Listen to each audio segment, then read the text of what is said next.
Welcome back. This is part 4 of building mitochondrial fitness. In part 3, we talked about how to think about the volume in the week. And I ended by saying I wasn't doing a whole lot of red zone training over the last year because I wanted to improve my mitochondrial function. So I'm going to hit you with the punchline up front. Don't trade volume for intensity. So the people that I'm trying to compete with are rolling at an annual volume well above me, 800 hours, say an average of 16 hours a week. And that week, because they have many years stacked up, is a blended week, including a range of intensities. So for me to compete with them, first I need to establish my volume, but I also need to establish my mitochondrial function. Otherwise, I won't be able to tolerate the volume. So the tempo, the threshold, the red zone, whatever you happen to call it, I don't want to get in front of myself with adding a whole bunch of tough stuff because I know that's going to cost me a lot of volume, which is going to limit the gains at the low end of my curve. So let's pull me out of the picture a bit so you can get a better look at this.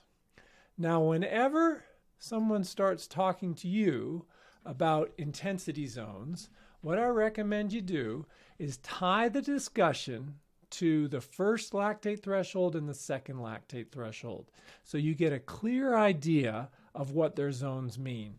The reason being is zone 2 can mean, depending on the country and the individual you're speaking to, can mean anything from 2, 3, 4, or 5, those bins in our discussion or in that chart. So in terms of Joe Friel's system or John Hellemann's system, a zone 2 effort can mean anything from steady to zone 3 to zone 4. So steady, moderately hard, and hard. Hard also known as threshold. Zone 3 also known as tempo. There's a big range that zone 2 falls into depending on the country and the system that the person you're speaking with is referring to. So if you tie it to that first lactate threshold, and you also tie it to a percentage of max heart rate or heart rate reserve, and you tie it to duration, how long a well-trained individual can last, you'll have a clear idea of what they mean. And the best writers do this every time for you because they're aware of this confusion. So if you're getting confused, just link it back to that first lactate threshold, and I think you'll find it a lot easier. Now, this chart is my bike and my run volume for that whole year. Now, because I test my lactate profile, that submax profile, at least every quarter, and because I've been diligent with my training, my first lactate threshold has been moving to the right. So it's been increasing gradually across the year.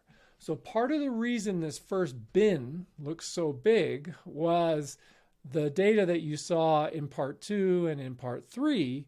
My break point was really, really low, and I had good intensity control. So I was doing a ton of very easy training. And by very easy, I mean under 115, often even under 110 beats.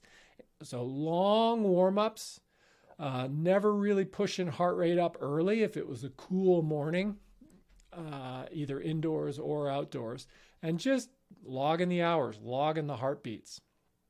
And then as the year progressed, my fitness improved, but the training internally is still relatively easy for me. And by that, I mean it's at or under LT1. How easy?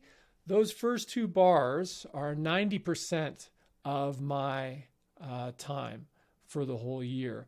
That third bar is labeled number 3, which would be, if you were using Alan Cousins' method, that would be like a zone 2 effort, a steady type effort. That was 7.5%. So 98% of my year fell into the green zone. So there's really only 2% to play with. Now there's other sports.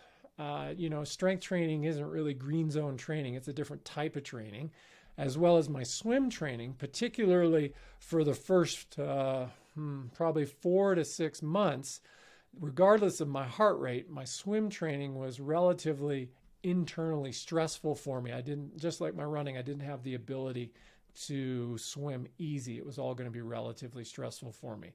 So if you're a multi-sport athlete, you need to be thinking about what's happening in the mix of your sports. Also, it's going to be tempting for you if you're adding running or adding swimming to think, well, cycling is my strongest sport. Maybe I should do a lot of hard training with the cycling.